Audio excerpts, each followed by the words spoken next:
یہودیوں کی ایک خاص نسل سے آج بھی ایک خاص قسم کی بدبو آتی ہے، اور ان کے چہرے کے رنگ جو ہیں وہ زرد ہیں۔ جس طرح ایک مردہ آدمی کے چہرہ زرد ہو جاتا ہے، ان کے رنگ آج بھی زرد ہیں، اور ان کے جسم سے بدبو بھی آتی رہتی ہے، خواہ وہ کتنا ہی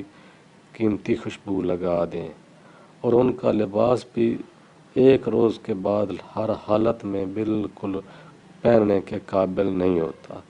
آج میں آپ کو اس ویڈیو میں اس حقیقت کے پیچھے کا راز بتا رہا ہوں کہ اس کے پیچھے وجہ کیا ہے۔ یہ اثر ایک واقعہ ہوا ہے، یہ واقعہ بھی بنی اسرائیل میں ہی ہوا ہے، اور یہ جس نبی کے زمانے میں ہوا ہے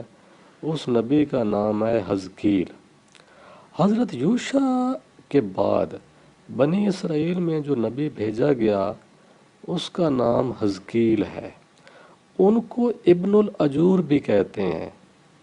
مطلب یہ ہوا کہ حزقیل کا نام ابن الاجور بھی ہے، کسی جگہ پہ ان کو ابن الاجور لکھا گیا ہے اور کسی جگہ پہ حزقیل لکھا گیا ہے، لیکن یہ دونوں نام ایک ہی بندے کے ہیں۔ ابن الاجور ان کو اس لیے کہا جاتا تھا کہ ان کی والدہ کے ہاں کوئی اولاد نہیں تھی، تو ان کی والدہ بہت بوڑھی ہو چکی تھیں، عمر کے اس حصے میں تھیں جس میں عورت بانجھ ہو جاتی ہے، 80 سال کی۔ تو اس دوران اس نے دعا مانگی کہ یا اللہ مجھے بیٹا تھا، تو اس کی دعا اللہ نے قبول کی، تو وہ عمر کے بڑھاپے میں تھی۔ تو جب وہ پیدا ہوئے تو عام لوگ ان کو جو ان کا اصل نام تھا اس کی بجائے ان کو ابن الاجور کہتے تھے کہ بوڑھی کا بیٹا۔ تو اس وجہ سے اجور چونکہ لفظ ہے نا عربی کا، بوڑھی عورت کو اجور کہتے ہیں، تو اس وجہ سے اس کا ابن الاجور کا مطلب ہے بوڑھی کا بیٹا۔ تو حزقیل اور ابن الاجور یہ ایک ہی شخص کے نام ہیں، اور یہ بنی اسرائیل کے نبی ہیں۔ تو یہ ان کے دور کا ایک واقعہ ہوا کہ ایک بستی میں طاعون کی بیماری پھیل گئی، تو کچھ لوگ اس بستی میں مر گئے، لیکن کچھ لوگوں نے سوچا کہ اگر ہم اس بستی سے نکل جائیں تو شاید ہم بچ جائیں، تو وہ وہاں اس بستی سے نکل کر بھاگ کے کسی اور جگہ پہ وہ اکٹھے چلے گئے، ایک ہی جگہ، اور ان کی تعداد تاریخی روایت میں ہزاروں میں بتائی جاتی ہے۔ تو وہ جب وہاں پہنچے تو اللہ تعالیٰ نے حکم دیا کہ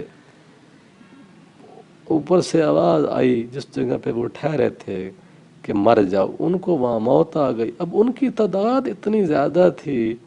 کہ ان کو کوئی بندہ کفن دفن کسی نے نہیں دیا، تو وہ کافی عرصہ گزر گیا، کافی سال گزر گئے، ان کی ہڈیاں ڈھانچے بن گئے۔ تو اس علاقے میں حزقیل کا جو کہ ان کے زمانے کا نبی تھا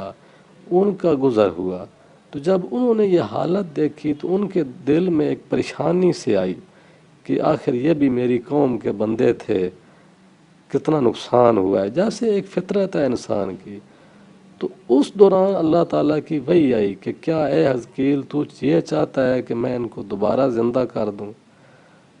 تو حزقیل نے فرمایا کہ ہاں۔ تو اس پر پھر اللہ تعالیٰ کی طرف سے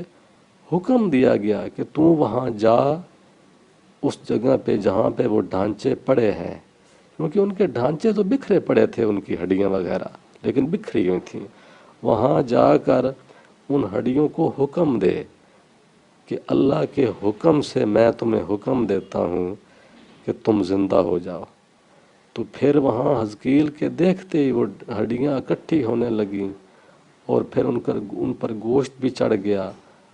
اور جب ان پر گوشت چڑھا تو اس دوران حزقیل بے ہوش ہو گئے۔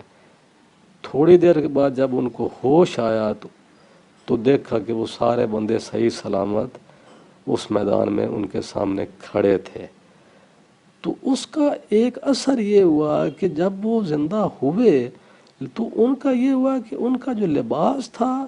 اس پر بھی وہ مٹی کا عنصر موجود تھا۔ جس طرح ایک بندہ کسی گندی جگہ سے باہر نکلتا ہے نا تو اس کے کپڑے آلودہ ہو جاتے ہیں، اور ان کے چہروں کا رنگ بھی جیسے عمومی بندہ کا رنگ ہوتا ہے وہ نہیں تھا، ان کا رنگ بھی بالکل ایسے محسوس ہوتا تھا جیسے کہ مردہ بندے کا رنگ ہوتا ہے۔ تو اس نسل سے آگے جو یہودی آج بھی ہیں تو ان میں وہ اثر آج تک موجود ہے، ان کے چہروں کا رنگ بھی اسی طرح جیسے مردہ بندے کا رنگ ہوتا ہے، اور ان کے جسم سے بو بھی نہیں ختم ہوتی، 24 گھنٹے بو آتی رہتی ہے۔ اور ان لوگوں کے وہ جو اسی ٹائم زندہ ہوئے ان کی بھی یہی حالت تھی کہ ان کے جسم سے بو بھی آ رہی تھی، ان کے چہروں کا رنگ بھی جو ہے نا وہ اس طرح کا تھا جیسے مردہ بندے کا رنگ ہوتا ہے، اور ان کا لباس بھی ساروں کے گرد آلود تھے۔ تو وہ اللہ تعالیٰ کی اس معجزے کی پھر وہ اس کے بعد زندہ رہے، ان کی پھر شادیاں، بال بچے، آگے پھر اولاد ہوئی، تو پھر اس کے بعد طبعی عمر پا کے پھر وہ وفات ان کی ہوئی۔ تو اس وجہ سے ان لوگوں کی نسل سے جو بندے آگے بڑھتے رہے آج تک، ان میں یہ اثر آج تک موجود ہے۔ تو اس وجہ سے یہودیوں کی ایک خاص نسل میں آج تک وہ عنصر موجود ہے۔ ویسے اس واقعے کا ہلکا سا اشارہ قرآن میں موجود ہے، سورۃ بقرہ میں بھی وہ اشارہ موجود ہے۔ کئی واقعے اس طرح سے ہیں کہ وہ اشارتاً اللہ تعالیٰ اس واقعے کو بیان کرتا ہے، لیکن کچھ واقعات اس قسم کے ہیں کہ وہ چونکہ تورات بھی اللہ تعالیٰ کی کچھ واقعات تورات میں زیادہ تفصیل کے ساتھ ہیں، لیکن قرآن میں بھی اس واقعے کا اشارہ ہے، موجود ہے۔ تو